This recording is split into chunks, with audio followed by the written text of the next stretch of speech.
Bismillahirrahmanirrahim. Assalamualaikum warahmatullahi wabarakatuh. Selamat pagi menjelang siang, teman-teman.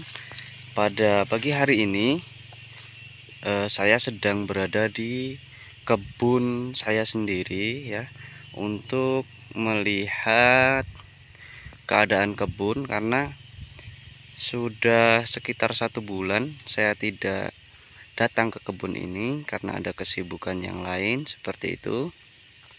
Pada hari ini kita akan melakukan sortasi bahan di kebun ini, ya, dimana kebun ini juga telah melewati fase pembungaan, ya, kemudian sudah tumbuh pupus-pupus baru, ya, pupus-pupus lanjutan, dan juga sudah tumbuh bahan-bahan BO, ya teman-teman. Ini adalah bahan-bahan BO. Bahan BO ini di tahun 2023 dia akan berbuah, ya. Di tahun 2022 dia berbunga. Tahun 2023 bahan-bahan yang seperti ini akan kita petik hasilnya seperti itu, teman-teman. Kemudian ini adalah B1, ya, yang awal mulanya ranting ini kita simpan di tahun 2021. Keadaannya seperti sama dengan BO yang ini, ya. BO yang ini nanti di tahun 2023 dia pun akan menjadi seperti ini. Dia akan berbuah dan akan kita panen di tahun 2023. Oke, begitu ya teman-teman. Kemudian cirinya BO ini sudah bisa kita nobatkan sebagai bahan buah di tahun 2023 adalah sudah tumbuhnya pupus lanjutan yang tidak lagi membawa bunga ini. Ini adalah pupus lanjutan, ya. Pupus ini nanti juga akan sama dengan BO. Dia juga akan berbunga di tahun 2022 dan kita akan memetik hasilnya, memetik buahnya di tahun 2023 sama dengan tumbuhnya pupus tunas baru, tunas BO, ya. 1, 2, 3 ruas kita samakan dengan pupus baru yang juga 3 ruas. 1, 2, 3 seperti itu ya teman-teman. Jadi buat teman-teman yang masih bingung bahan BO seperti apa yang harus kita simpan, itu caranya mudah. Teman-teman tinggal menyesuaikan dengan pupus lanjutan, teman-teman. Pupus lanjutan, ya. Setelah pembungaan raya berakhir, dia akan tumbuh pupus baru, ya. Berapa jumlah ruas dari pupus baru ini kita samakan dengan jumlah ruas yang ada pada BO yang akan kita simpan. Insya Allah itu 95% berhasil, teman-teman, ya. Jadi ini pupus baru, ini BO, ya, tunas-tunas baru, ya, tunas yang baru tumbuh setelah pemangkasan. Panjang ruasnya kita samakan dengan tumbuhnya pupus baru. 1, 2, 3, ya. Ini juga kita sesuaikan. 1, 2, 3. Misalkan 4 itu toleransi, 2 toleransi, itu pun tidak jadi masalah. Sebagai gambarannya itu teman-teman harus melihat pupus lanjutannya sudah berapa ruas, ya. Kemudian BO nya disesuaikan dengan pupus barunya seperti itu, ya teman-teman. Oke, untuk sortasi pertama di kebun ini, ya, kita buang bahan-bahan BO yang tumbuh di B1. Ini B1. Jadi saya tidak memelihara bahan yang tumbuh di B1 seperti itu, ya teman-teman. Setelah B1 ini selesai, setelah ini dipanen di tahun 2022, ya, ini dipanen. Nah, nanti setelah buah ini turun semua, setelah dipanen dia akan tumbuh pupus baru seperti ini, akan tumbuh tunas baru seperti ini.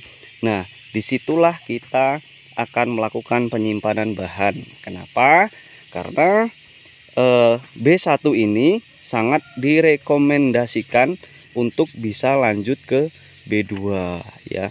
Kenapa kita tidak memelihara di sini? Karena yang kita takutkan ketika kita memelihara bahan di B1 ini, dia akan menghambat pertumbuhan pupus lanjutan ya, seperti itu teman-teman ya. Jadi B2-nya nanti tidak akan maksimal seperti itu ya. Oke, kita lakukan. Ini sudah B2 ya teman-teman.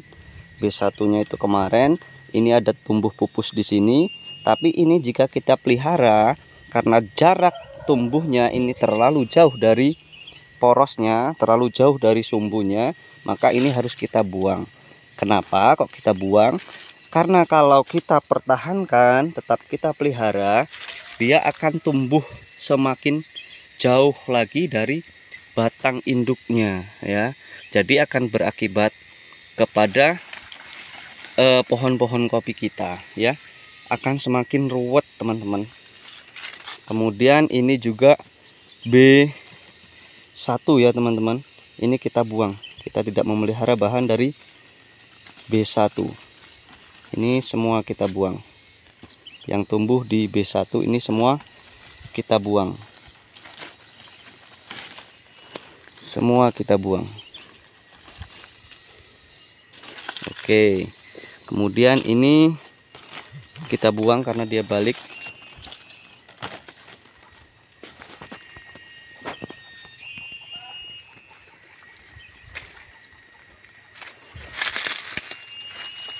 Oke, dan inilah keadaan setelah pohon ini kita lakukan sortasi yang pertama ya.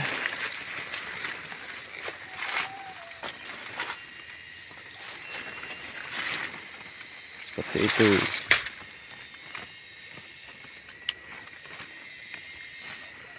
Oke, baik teman-teman, kita coba untuk ke pohon yang lainnya ya, supaya teman-teman tidak penasaran juga bagaimana sih keadaan kebunnya Mas Agung ya. Ini sudah dilakukan sortasi, ini B1 teman-teman. Nih kita lihat, kita tidak menyimpan bahan nih di sini, kita menyimpan bahan di sini ya, begitu ya teman-teman. Kemudian di sini kita menyimpan bahan, jadi tidak banyak. Ketika di kebun teman-teman, mayoritas yang berbuah di tahun ini, yang berbunga di tahun ini adalah B1, maka kita tidak memelihara bahan terlalu banyak. Kalaupun kita memelihara bahan, mungkin hanya 1-2, disesuaikan dengan arah tumbuhnya ya, supaya tidak saling tumpang tindih antara ranting satu dengan ranting yang lainnya. Kenapa? Agar mereka ada ruang bernapas. Seperti kita ibaratkan, kalau kita terlalu berkerumun, berjubel, itu pun kita akan kesusahan oksigen, kita akan berebut oksigen. Seperti itu ketika pohon kopi pun, ketika dia saling tumpang tindih, dia juga akan menghambat perkembangannya ya teman-teman. Perkembangannya akan terhambat seperti itu ya. Kita lihat, sambil kita lihat kondisi buahnya ya. Ini saya katakan ada yang gugur, tapi tidak banyak teman-teman. Tetap ada yang gugur ya, karena faktor alam, faktor cuaca, tetap ada yang gugur. Akan tetapi masih banyak yang mampu bertahan seperti itu ya. Kemudian di batang lain juga ini teman-teman, ini mayoritas yang saya pelihara itu adalah B1 yang berbuah di tahun ini ya, mayoritas B1 ya. Jadi semua kebun ini, kebun di sini saya perlakukan sama cara perawatannya ya. Cara perawatannya pun sama, pemupukannya pun sama, kemudian semuanya kita perlakukan sama. Kemudian bagaimana sih untuk mencapai konsistensi supaya semua batang-batang di kebun kita itu mendapat perlakuan yang sama? Caranya mudah teman-teman ya. Teman-teman dalam pengerjaannya itu harus runtut, berurut ya. Tidak boleh berpindah-pindah batang sebelum satu batang itu selesai ya. Satu batang selesai, tidak boleh nanti kita lompat ke batang ketiga, batang keempat, tapi urut ya, supaya kestabilan juga akan kita dapatkan teman-teman. Tidak hanya itu yang batangnya gemuk, daunnya banyak, buahnya banyak, itu yang kita urus. Tidak seperti itu, tapi semuanya kita usahakan merata sama ya, sehingga kita ke depan itu akan menghasilkan hasil yang stabil, yang seimbang, begitu ya teman-teman. Jadi selama ini banyak kekeliruan, banyak kesalahan ya. Saya perhatikan di kebun tetangga sebelah, kebunnya teman-teman yang lain, itu mereka salah melakukan perawatan ya, perawatan.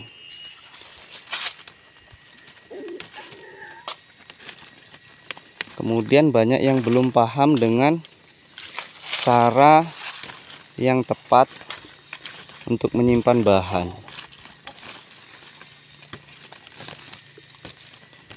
Ya teman-teman ya. Jadi saya berharap setelah teman-teman melihat, menyaksikan video-video dari yang saya bagikan pada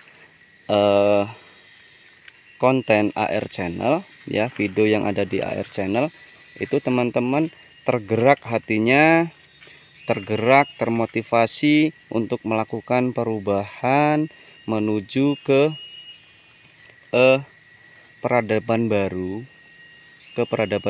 Kemudian satu teman-teman, pesan dari saya, kita sebagai seorang petani itu ketika produksi di kebun kita, produksi buah di kebun kita itu turun, otomatis penghasilan kita juga turun, apalagi dengan keadaan harga yang tidak stabil, begitu teman-teman ya.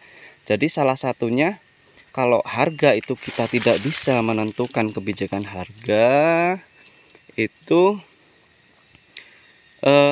hal yang harus kita lakukan adalah kita menjaga kestabilan produksi kita supaya tidak naik turun terlalu drastis.